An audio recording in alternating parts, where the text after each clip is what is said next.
Good evening. Welcome to this edition of Morgan You Asked For podcast.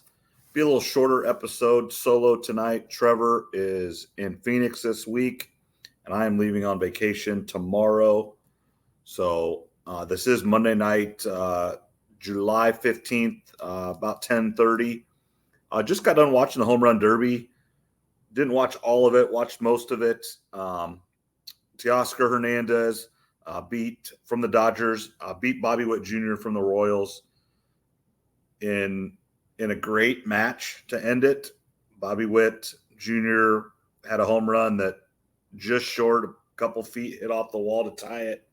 But Hernandez from the Dodgers does win the Home Run Derby this year. First Dodger player to win the Derby is what I heard on SportsCenter after the game. All-Star break is here. The Orioles, the Yankees, the Guardians, top of the American League, Phillies, really close, or not really that close, but head and shoulders above everybody in the National League. Dodgers are there as well, but definitely those are the top teams coming in to the All-Star break. Coming in after the All-Star break, trade talks will start happening. Who are sellers? Who are buyers? Teams have to make decisions. Is there a team that's 6-7 games back in a division that wins 5 straight coming out? Decide to buy. Team that loses 4, 5, 6 in a row, do they decide to sell? That's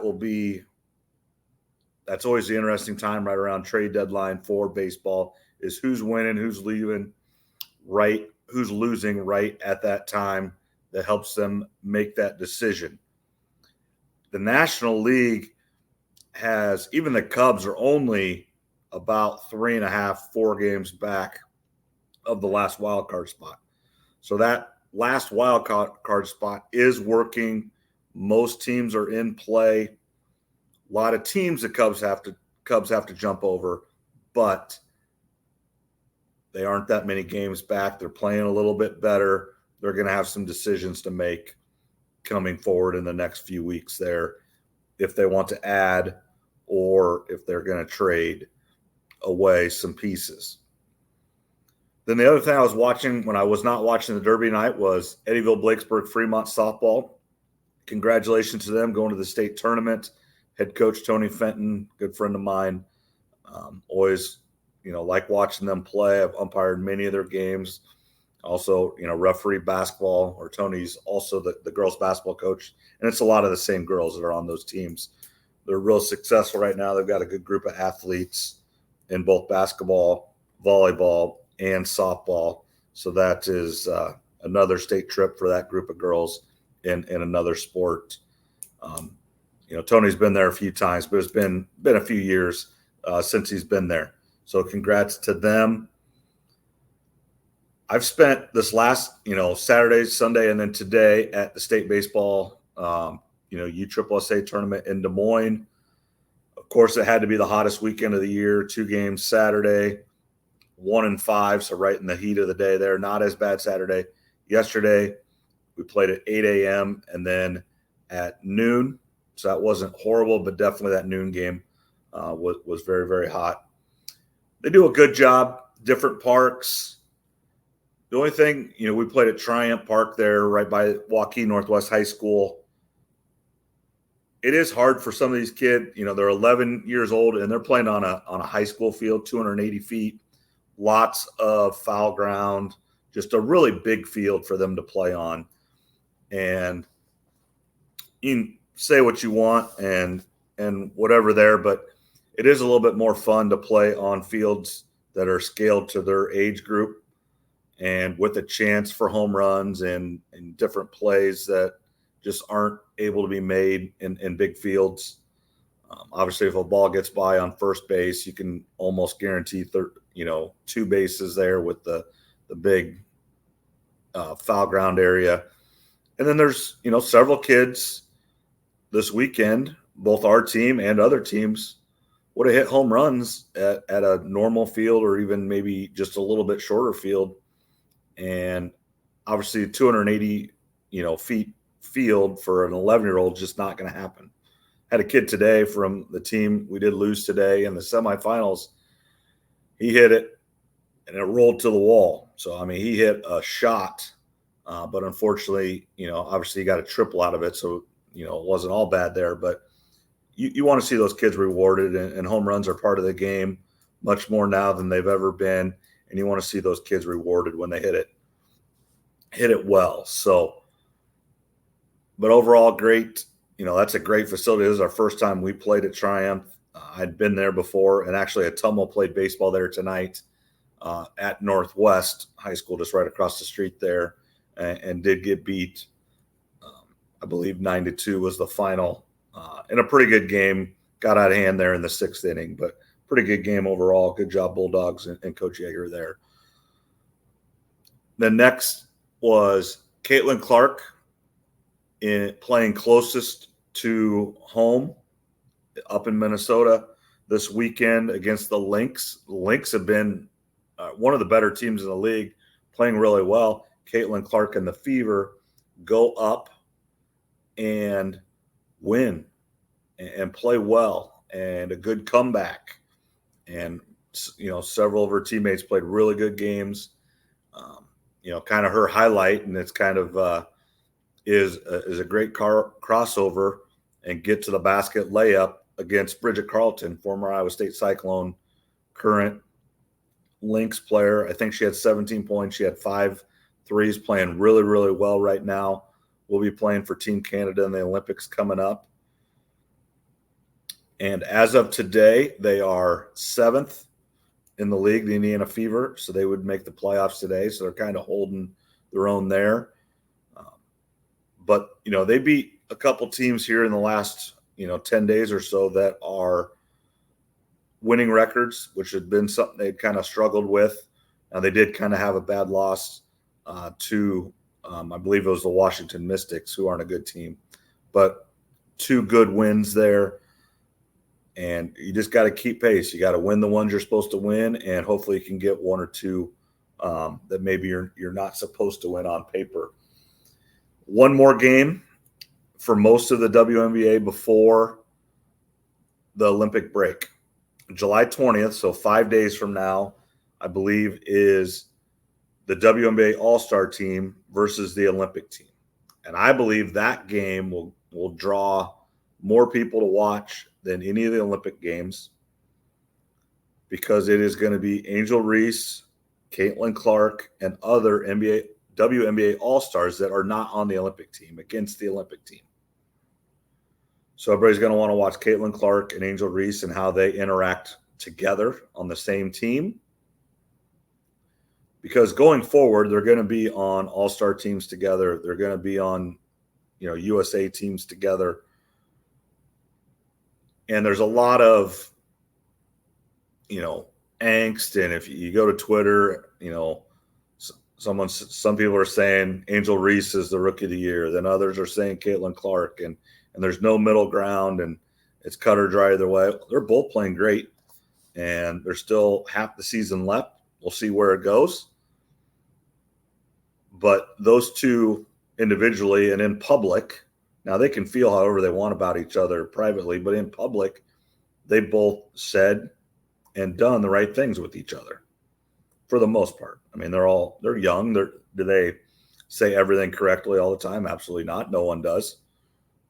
There's many times I say things I probably shouldn't, or you'd want to have back after you said it. But the WNBA is, the trajectory is just skyrocketing,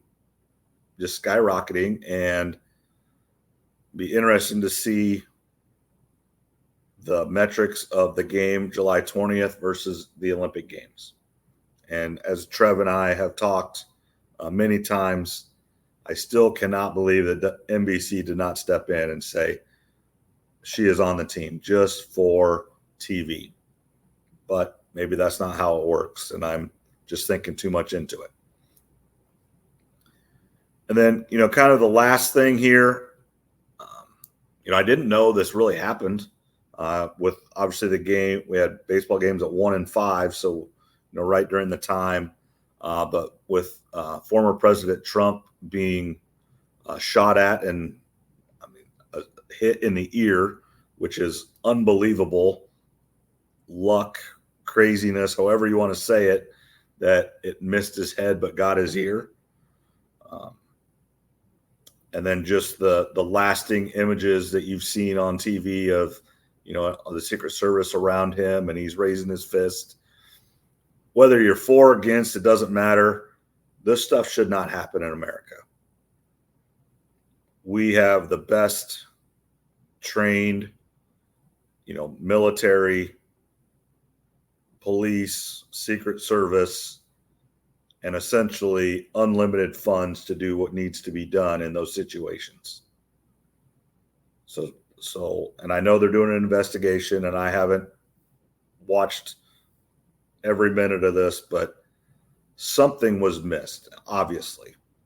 And hopefully they learn from this, because I don't care if it's President Trump, President Biden, anybody else that's running now, that Vice President Harris, or the new vice president candidate that Donald Trump announced today, J.D. Vance. I'll be honest, I don't even know who he is, where he's from, whatever. But those people are trying to do their best to help this country the way they think that it should be run. And they can argue how they think it should be. Everybody has different views, and that's perfectly fine. That's what this country's built on, and it should continue that way. And they should not be worried about the safety of themselves and their families and other. Unfortunately, there are crazy people in this world that do crazy things, and there needs to just be extra steps taken, especially from now forward. It'll be interesting to see how this race does change. President Biden went on and said, the temperature needs to be cooled down. Absolutely it does. President Trump is going to speak this week in Milwaukee at the Republican convention.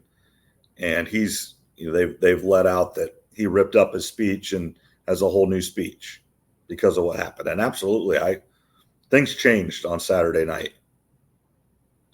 Good, bad, however you want to look at it, doesn't matter. But things changed, hopefully for the better. You can argue the record and their views and everything, but it gets pretty personal right now, and that's not great. And it needs to just be about record and views and how they think the country should be going forward. And then we as Americans, vote for whoever you want to. And then whoever wins. And then they will be the president for the next 4 years, and then we move on from there. But the Secret Service, the authorities, or whoever was in charge there, have some answers that need to be found. And hopefully going forward, they learn from this and become much better. So, and again, I know this is a short one, solo. It is kind of there's not a lot of sports going on. It's the WNBA. It's the All-Star break, so it's just the Home Run Derby. There's no games tonight. Summer League is going on. Team USA basketball did play Australia today, and they struggled. 98-92 win.